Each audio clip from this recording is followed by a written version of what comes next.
back to episode 2 of OM3 Things with our newest colleague, compatriot, co-host, Mr. Joakim Noah, fresh out of the ice plunge. How you feeling, man? I feel great, man. I like that Chicago jacket. Yeah, this is for you. Before we have a lot of basketball to talk about, but I want to hear about the plunge experience because this is something that. How often do you do it at this point? Look, some people drink coffee in the morning. Some people like to jump in the ice. You know, I'm not gonna lie to you. This weekend's been crazy. You know, I had my son from. I had the 3 a.m. to 9 a.m. shift the last few days. So really going through it. All you NBA players who have kids, you think you guys are doing something. Wait till you're out the league and you have the 3 a.m. to 9 a.m. shift. That's a whole other ball game. What's your routine at this point? Like, how long are you in there? So I'll probably stay in there for a couple minutes. I like to do it before I got something to do. It just gets my mind right, my body right. You know, up at 6 a.m. making lunch boxes, and then you jump in the ice, and then a little podcast with my guy Tommy. Life could be worse. I was gonna say it's not so bad. It's not so bad. We got some hoops to talk about. I think we both wanted to start with the Houston Rockets. 12-6 now. They're one game out in the West. We got a lot to sort of run through with this particular team. What are your initial thoughts on the Rockets overall right now? Yeah, I don't think nobody expected them to be one of the top teams in the West, but this is a team that has a lot of talent, fun to watch. You know, you got a great coach in Ime Udoka, and you know, it starts with your leadership. I think that he's tough-nosed. This is a defensive team, and you know, they have the twins, the Terror Twins, coming off the bench, and they're really fun to watch. I love defensive-minded teams, especially when they're young. You know, you don't know what the ceiling is yet, but I think that the sky's the limit. They definitely have a high ceiling. So here's the question I wanted to ask you about Udoka in particular. They're right now they're second in defensive rating. Only behind OKC. They're fourth in net rating, and they're 14th in O, which just tells you how good the defense is. He just is we've talked about it before, but he's just a tough ass coach. Like he was in Boston. He is here. He just is a guy that is like, he is unrelenting on them defensively. How much of that in your experience, and you know, you're not in the locker room with these guys, but how much of this experience is just the cultural fit of him taking guys that may, you know, there's a lot of great individual defensive talent, but maybe weren't defensive superstars in other systems, but he's able to sort of implement that here? Well, I think that to be a good defensive team, it's reps. It's reps. It's being together as a team and you know, repetitive shell drills. You know, I remember Tibbs used to have us doing shell drills before shoot-arounds. I don't know if that still exists now, but you know, when you have a tough-nosed coach who cares about winning the way that Ime does, I think that you know, I think they're also a team that they've been playing together now for a few years as a young core. So it's just exciting to see a team that's, you know, putting it all together, especially in this early part of the season. Yeah, it's crazy. Their starting five is currently the best defensive unit in the NBA by defensive rating. Brooks, Smith, Sengun, Green, and Van Vliet. But then you mentioned the guys off the bench. It feels like it's like you get a break in the second quarter, and then you bring in the Terror Twins. Do you think that are you surprised at all that it's one of the youngest teams in the league? Are you surprised at all at their ability basically to be this good defensively, specifically at this age? No, I don't think so. I think it's mindset. I coached one game in the Rising Stars, and Tari Eason was on the team, and I made a huge mistake. I didn't play him in the second half. And this is a crazy story, but we ended up losing in the Rising Star game against Pau Gasol. And I remember leaving the arena, and Tari Eason's grandmother came up to me. He's like, she's like, I came all the way from from Seattle, and you didn't play my grandson in the second half. That's messed up. And I'll never forget that. I didn't sleep well that night. I felt so bad. It's an all-star game. I can't believe I didn't play him in the second half. So just to see him, have his name, the Terra Twins, and be able to do his thing and the way that he's been balling, shooting the three well, slashing, playing that high energy basketball off the bench. I wish him nothing but the best. And I hope he sees this and accepts my apology. I like that this is his Joker origin story, is you. Like, you wouldn't have any of this if you played him in the Rising Stars. Did you watch Fred's ref freak out the other night? I did. It's I know where you're going with this. And, basketball is a very emotional game. Unfortunately, the refs, it's usually the ref's fault. I never hear anybody after the game say, wow, that ref did such a good job, And obviously it's a rough moment, but I this is going to be tough for him, because these refs, everybody saw it, the whole NBA saw it, and he's not getting a call the next couple weeks. So if I'm him, before I start the game, I apologize to the refs, even though it wasn't the same three. I apologize to all of them because he is not getting a call the next couple weeks. Don't you think, though, I was going to ask you scale of 1 to 10 what you would rate it, but he got his money's worth. Like, if you're going to get ejected, you might as well just go all in.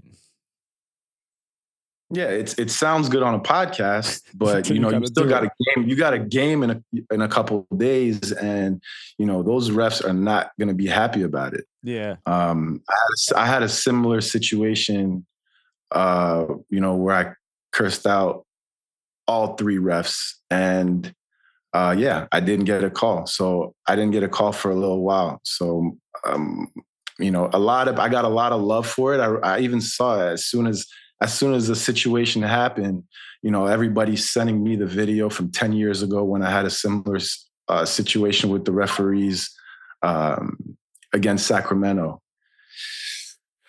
It's a moment I like to forget.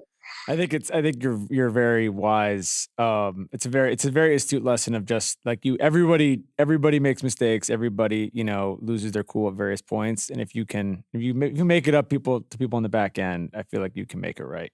And it's early in the year. So I remember a couple days later, we're playing in Phoenix on TNT, and after the game, Reggie Miller is waiting for me outside of the locker room, and he goes, I can't believe I didn't think of that. So there's a couple guys in the league who really appreciated it because they have their relationship with the refs, but it wasn't a pretty moment.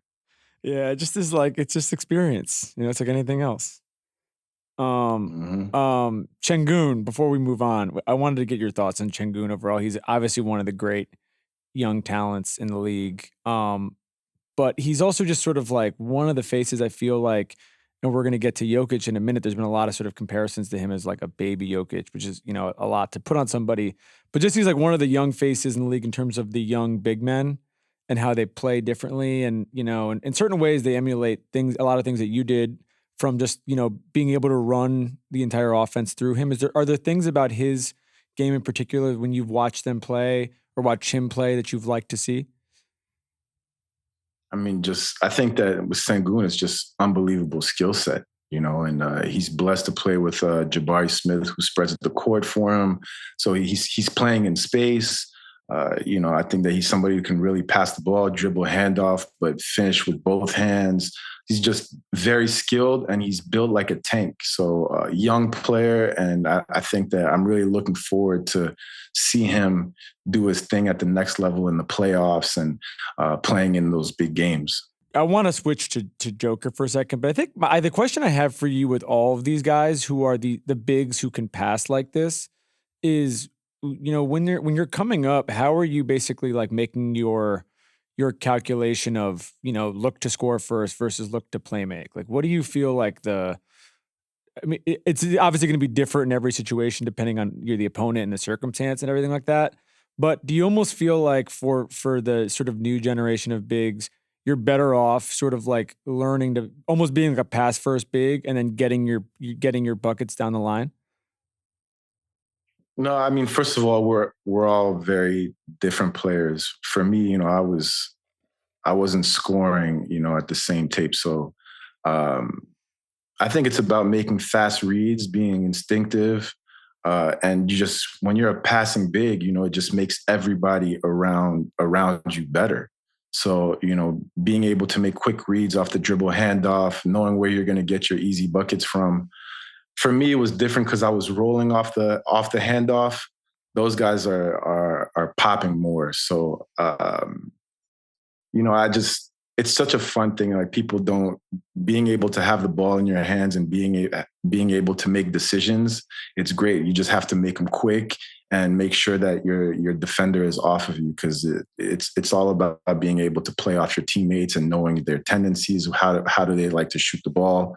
These are all things that are really important because it always starts with the handoff. Is he going to go under the handoff? Is he going over the top? If he goes over the top, it's going to open up my game.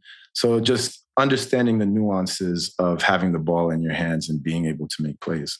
I think it's interesting. You're talking about the handout, but also just the speed of the read and just instinctually being able Mhm. to if the speed is not there, it almost doesn't matter because you just it's a split second decision. And that a lot of that is just instinctual, don't you think? It's instinctual, but it's also, faking a pass on one side of the court, dribbling to the other, shifting the defense a little bit. So, the reads are from the top of the key usually when or from the elbow. So to me, it's just those little ball fakes. You don't see those kind of things in a stat sheet, but it could be the difference between scoring that position and not that possession and not. Speaking of crazy shit to see in a court, have you ever seen anything like the Joker, even though he didn't make it, the full court the 70-foot tip shot that almost went in the other night? That's that. Honestly, that's all I needed to see. I mean, there's zero point 0.3 seconds left, throw it to Joker. Like, what is it, 70 feet? And he tried to tip it in from 70 feet. It almost went in. That's what we expect from Joker. I mean, Joker's my favorite player. I just love watching him play. And there's a narrative about Joker that he doesn't care. That's just it's not true. Just watching the games from the other side of the country, you can see how involved he is during timeouts. He's animated. He's talking to his teammates. He cares about. He just wants to win. I think that the thing with Joker that when you talk about him as a player, I think he's just somebody who people think he doesn't care. I think he just doesn't want to be famous. He's not the type of person who's going to work out and have a YouTube channel every time he pumps iron. But you're not going to tell me that Joker doesn't care about basketball. You're not playing at that level. If you're not playing at that level, if you don't care. Have you seen this has been said a lot about him at this point, but his ability, and this tip shot is a good example, his ability to just make the game look easy is what's crazy. I mean, I could just read some of the numbers. Like right now he's averaging 30, 14, and 11. He's scored or assisted on 50% of their points, shooting 56% from 3, 67% true shooting. Like, but he also just makes it look like he just the level of like almost like I just rolled up to the arena and I'm doing this. And obviously, to your point where you're saying that's not the case, but his ability to make it look easy does feel like second to none. Mm-hmm. Well, I would say this. When Steph Curry's doing his warm up before the game, how it's become something where fans come and watch. Joker has a workout like that. If you see him and what he's working on before the game, it's so interesting. Everything is about touch around the rim. His flow and his touch is just it's so unmatched, and he works on it. That's the kind of things that he works on before the game even starts. Yeah, I'm going to ask you this a lot over the course of this year because we're going to be talking about him a lot, and I'm curious. I'm wondering if your answer is going to change. But like, what do you can't stop a guy like this. You know what I mean? You're not going to just like lock him down completely or shut him down. But like, what is your approach defensively against someone like this, knowing going in, what exactly you're dealing with? Man, Tommy, that's a tough question. But, obviously he's the most dominant offensive force that we have right now as a big. He's so fun to watch. He can kill you from the three. He's so dominant in the paint. He doesn't miss in the paint. He makes plays. He makes great reads. It's just we've never seen that kind of dominance offensively and even defensively for somebody who doesn't look who's not athletic. For him to be able to guard the way that he does. I see him, during timeouts, telling his teammates where to be. He's always pointing where they need to go. All shots on the Denver Nuggets, when you're looking at their offense, it obviously goes through him, but everything is in rhythm. It's just, it's such a fun style of basketball to watch, and it starts with Joker. What would I do to guard him? I would just try to deny him as much as possible. I would, just be as physical as possible. I think that the last person that I saw that played him really well was Dwight. Dwight Howard in that playoff series in the bubble was unbelievable. Just very physical with him down the court, and you could tell it was just he was very, very frustrating and very irritating for Joker. One thing I noticed, which I'm wondering whether this is sort of connected, that he was doing the other night, that he does a lot, that he's definitely underrated, at in general. He's in a lot better shape than I think people give him credit for, and he beats the other bigs down the court constantly, which creates these mismatches because you're not able to deny him because he's beat you down there. And so does that feel like it's sort of part of the game, is like understanding that like he's not just lumbering down and setting up. Like you better be sort of ready to run with him on either side. What's underrated about Joker? He plays for the Denver Nuggets. The altitude there is so real. If you can think that you're in great shape, you go to Denver, it's a whole other thing. So he's training in that every day. So by the time he gets to sea level, he has a third lung. Yeah. Other guys have talked to me about this in the past, where some guys just hate playing there because of it. Did it ever get you? Every time. I hated playing in Denver. Thank God I had to only go there once a year. Playing in Denver was I could barely sleep. That's how annoying the altitude was for me. This is a weird hypothetical. With how you play though. Imagine you get drafted by Denver. Like you're a Denver Nugget from like the jump. Like how effective your game could have, like if you get to play into that, you know what I mean? If you get to train in that all the time and you set yourself up for it, like it is a thing that is I feel like especially at the big position, there is a real impact to it. The altitude is real. And Joker knows it. And that's why it's the fourth quarter. He runs the floor hard because he knows that's the game within the game. That's winning basketball. Like running the floor doesn't show up on a stat sheet, but when you're big, when I saw that big man exhausted and I knew I had another gear, that's the difference. That you got to win that fourth quarter, and I think Joker does a good job with that.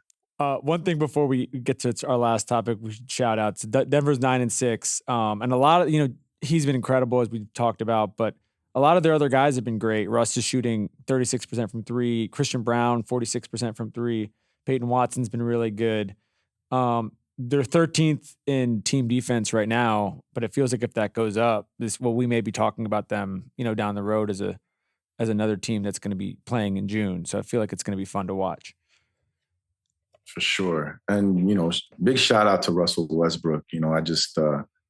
I love seeing his enthusiasm and, somebody that I didn't play with but somebody that I love the way he competes. And, obviously we can talk about stats, but, you see guys like Bron or the younger guys on the team getting dunks and him just getting crunk with them. He's excited for his teammates, whether he's playing or he's on the bench. He's somebody who just brings it every night, high energy. So the fact that he's playing at a high level like that, whether they win or lose, he's somebody who's as competitive as they come. And I think that he's somebody that's great for the young guys. He definitely looks like he enjoys that role of being like a mentor, for his younger teammates. Yep.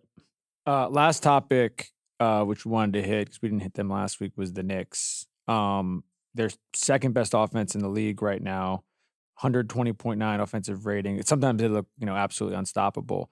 The D, I think, has not been where they've wanted it to be. They're 21st in defense. They were 9th in defense last year. Just want to get your overall thoughts on them. Obviously, with your relationship with Tibbs, and then also just with his defense, and the importance of a rim protector in particular. They've all sort of acknowledged it. I mean, Robinson won't be back for a couple months, so they may have to figure some things out in the interim. But what you've seen from them so far? I mean, the Knicks are definitely a fun team to watch. I think they can score with the best of them, which is really that's easy to see. It doesn't take a rocket scientist to see that offense isn't going to be a problem for them. That pick and roll, that high pick and roll, is definitely an issue. But I think that with Tibbs' tutelage, his coaching style, I think that they're going to figure it out. The wing play is just they have too many good defensive wings to not figure this out. Let's not forget that Mitchell Robinson's going to come back as well. Look, like Karl is such a good he's such a great player that he can also play the four. So when Mitchell comes back, they can have that that Rudy Gobert tandem that they had in Minnesota. So sometimes they played Mitchell and not Mitchell. They played Rudy and Towns together in Minnesota. Now you can do that with Mitchell on the Knicks with Towns as well. So it's going to be interesting to see. It's a long season, but they definitely have to figure out that high pick and roll. Yeah, and when Precious is back in the mix as well, they can probably do some of that as well. I'm curious, like on a broader level with them, because this is the thing I feel like as we like talk about this stuff, even if it's on the show or off the show, whatever it is, everyone's such a like prisoner of the moment now, where like this is like a brand new team in a lot of ways, and honestly, they made the Cat trade in like September. So it's like these guys literally were starting camp the next week, and they got a new teammate but everyone expect like instant gratification. They expect everyone to have everything figured out right away. And so if you're in that situation, like you're, either in the locker room or you're just talking with the guys, it's like, what's the kind of advice of just being like, stay the course, and just be like, you're not going to figure it out right away. And so you just, is it just like, don't pay attention to outside noise? Well, that's definitely a big piece. The work stays the same. You got to do it every day. The truth is in the work. And, Tibbs is a guy also that usually gets his guys during the summer. So the fact that Towns came in a couple of days before camp, it's going to take a little bit of time. And they have to figure out their team. It's all new players. You need chemistry. And I thought the offense was going to take a little bit more time. Bridges and OG kind of play the same position. And to see that gel that well so early is already a great sign. Tibbs was also a guy, we used to do shell defense on game days, in shoot-arounds. I don't know if that's the case anymore, but, when we were a top defense in Chicago, this is something that you work on, you work on that every day. And then it has to become second nature. Before we wrap, Matt, and I were talking about this over the weekend. In Atlanta tonight, they're doing Dikembe Mutombo night at the arena. They have all sorts of different, ways that they're honoring him.